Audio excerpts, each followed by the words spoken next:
very interesting. I imagine that with a hostel and multiple bedded rooms with multiple guests who are not perhaps related to one another or traveling together, there are challenges that happen.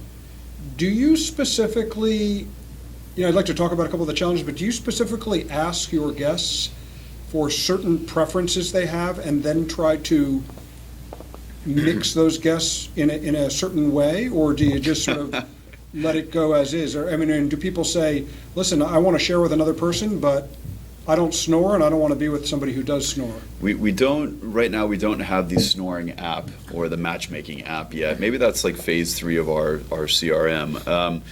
No, look, I think that's a great question. I think hopefully one day we can get to that level of sophistication.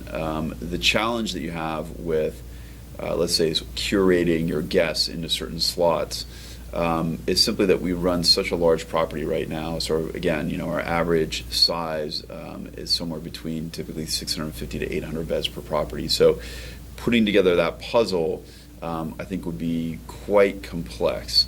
That said, yes, what do we do in terms of, let's call it, guest curation?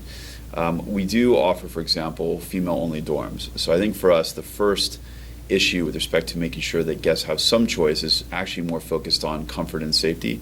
And oftentimes a lot of women really don't want to share group rooms, so the 8-bedded dorms with men in the dorm that are unrelated to them. And we can completely understand that. And so there are opt-in or opt-out rooms whereby women can room together, and oftentimes that makes them feel more comfortable or more safe. We also have different types of rooms, again, based on price point, that will, they can be premium or not, as the case may be, so people can sort of upgrade their experience. It's not as detailed as actually going down to the specific CRM level and saying, okay, do you prefer to have a top bunk, a bottom bunk? Those things we obviously try to accommodate once they get on site. But ahead of time, we have not yet gotten to that level. But that will be something that, hopefully in the future we'll be able to get to a more advanced stage. Wonderful. Josh and Anwar, thank you very much for joining me today. I appreciate it. Very interesting learning about Generator Hostel. This is Andrew Benioff for the Independent Lodging Congress and the Lenrock blog. Thanks for joining us. Thank you.